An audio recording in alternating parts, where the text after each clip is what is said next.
j'ai accompagné 2 personnes qui ont été diagnostiquées à des périodes différentes. Il y a eu mon mari qui a été diagnostiqué avec un cancer de l'œsophage et qui a décédé 7 mois après le diagnostic. Et il y a une amie qui, elle, a été diagnostiquée avec un cancer du sein et qui est décédée, si je me rappelle bien, c'est plus ou moins, qui est décédée environ 3 ans après avoir été diagnostiquée. Les 2 ont eu le cancer pendant la même période, ensemble, en tout cas pendant une certaine période de temps. Et je les ai accompagnés de façon différente. Mon mari, c'était de façon beaucoup plus proche, tous les jours. J'ai assisté à tous ses traitements et je l'ai accompagné, je n'ai pas assisté, mais je l'ai accompagné pendant ses traitements, la chirurgie, la radiothérapie et la chimio.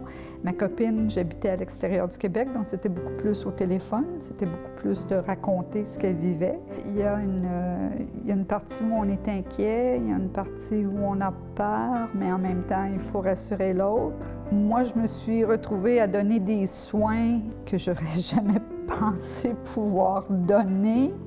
Il y a des nuits sans sommeil, il y a de part et d'autre. C'est pas uniquement pour la personne qui aide, c'est aussi pour la personne qui est malade. C'est d'apprivoiser cette peur-là et c'est de leur dire que, ben oui, c'est normal d'avoir peur, vous ne savez pas ce à quoi vous attendre. Regardez, moi, c'est ce qui est arrivé, puis d'essayer de démystifier un peu. Et parfois, ça aide. Je ne me posais pas la question comment je fais, je le faisais, tout simplement. Et à la limite, si je ne pouvais pas le faire, j'allais chercher de l'aide.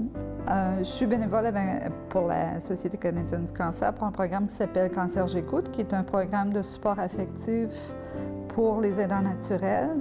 Ce que j'entends souvent chez les gens, verbalisé de façon différente, c'est « j'ai peur ».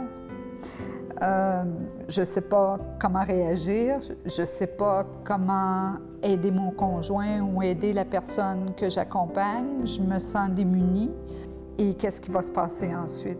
Je pense qu'il est important, c'est de ne pas avoir peur de poser des questions et d'essayer d'aller chercher des ressources, qu'elles soient à travers les services qui sont offerts dans les hôpitaux ou à travers les C3S ou à travers... Il faut poser des questions et il faut chercher des ressources, il ne faut pas rester tout seul. Donc, si on n'est pas sollicité, c'est sûr qu'on ne sait pas ce qu'on est capable de faire. Donc, le cancer nous sollicite, donc on finit par faire ce qu'on a à faire.